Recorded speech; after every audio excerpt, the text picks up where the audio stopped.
Hello દોસ્તો, Mahesh computer technology YouTube ચેનલમાં આપનું સ્વાગત છે। આજે આપણે વાત કરીશું વિદ્યા સહાયક ભરતીનું ફાઇનલ મેરિટ એટલે કે 2024 વાળી જે જનરલ ભરતી પહેલાં થઈ હતી, બરાબર। ફોર્મ સૌથી પહેલાં ભરાયા તે ભરતીની વાત છે, બરાબર। તો તે ભરતીનું પ્રોવિઝનલ તો ઘણી વખતનું આવી ચૂકેલું છે, બરાબર, પણ હજુ ફાઇનલ મેરિટનું કશું કંઈ દેખાતું નથી, બરાબર। અને વચ્ચે વિઘ્નો આવતા જાય છે। અને પછી બીજી વાત એ છે કે એનું ફાઇનલ અને પ્રથમ રાઉન્ડ ક્યારે બહાર પડશે, તો સીધી વાત છે ફાઇનલ મેરિટ જ્યારે જનરેટ થઈ જશે એટલે પ્રથમ રાઉન્ડ ઓલરેડી આવી જશે। દેખવા જઈએ આપણે સીધું તો એ ઉચ્ચ પ્રાથમિક વિભાગ દ્વારા એટલે કે 6 થી 8 માટેનું છે, બરાબર। ના ઉમેદવારોનું જિલ્લા પસંદગી કાર્યવાહી તારીખ 5/6/25ની જે જગ્યાઓ છે તેની અંદર 1 થી 5ની હાલ ચાલી રહેલ જિલ્લા પસંદગી પ્રક્રિયા પૂર્ણ થયા બાદ એટલે કે આ જિલ્લા પસંદગી છે 5/6ની સુધીમાં પૂરી કરી દેવામાં આવશે। ક્યાર સુધીમાં? 5/6 સુધીમાં પૂરી કરી દેવામાં આવશે। એના પછી નેક્સ્ટ અપડેટમાં જે કોણ આવશે તો 6 થી 8ના ઉમેદવારો એટલે કે ફાઇનલ મેરિટ આપણું ત્યારે બહાર પડશે, બરાબર। જે વિદ્યાર્થી મિત્રો છે તેઓનું, જેની તમામ ઉમેદવારોએ નોંધ લેવાની રહેશે।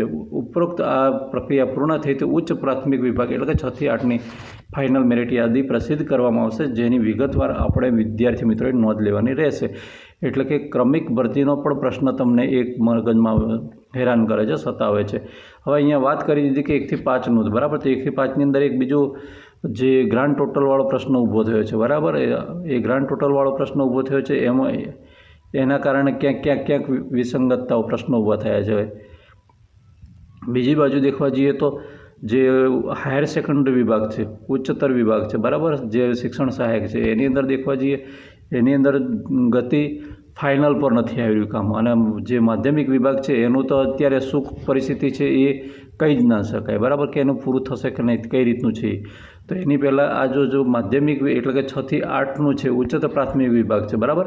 ઉચ્ચતર પ્રાથમિક વિભાગનો જો ઉમેદવારો છે એ એમને જો ઓર્ડર મળી જાય અને જો એમનું સિલેક્શન થઈ જાય તો અને તેઓ ફરી પાછા એ જગ્યા પરથી ફરી પાછા માધ્યમિકની અંદર એન્ટ્રી મારે તો આ જે વેકેન્સી છે એ ખાલી પડી જાય, બરાબર। એટલે કે ઓલરેડી એમણે થોડાક દિવસ કે ગમે ત્યારે 1-2 મહિના જોબ કરી લીધી તો એ વેકેન્સી પછી નવી વેકેન્સીની અંદર અપડેટ થશે, ખાલી વેઇટિંગમાં નહીં આવે।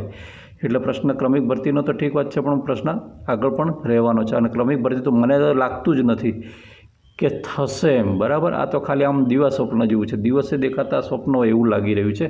બાકી મને લાગતું નથી કે આ ક્રમિક ભરતી આપણે માનીએ છીએ પ્રમાણે આપણને જેમ વાત થઈ કે આપણને જેવી રીતે આશ્વાસન મળ્યું એ રીતે થશે એવું કંઈ લાગતું નથી। હા, જરૂર બને ખરું કે કદાચ હાયર ઉચ્ચતર વિભાગ છે એનું પૂર્ણ થઈ જશે અને પ્રાથમિક લોઅર પ્રાઇમરી વિભાગ છે એનું પૂર્ણ થઈ જશે, પણ પ્રશ્ન આપણે આ 6 થી 8ની અંદર રહેવાનો છે અને માધ્યમિક વિભાગની અંદર રહેવાનો છે, બેમાં પ્રશ્ન રહેશે। ઓકે મિત્રો, વિડીયો ગમે તો વિડીયોને લાઇક કરજો, ચેનલ પર ન હોય તો ચેનલને સબસ્ક્રાઈબ કરવાનું બિલકુલ નહીં ભૂલતા।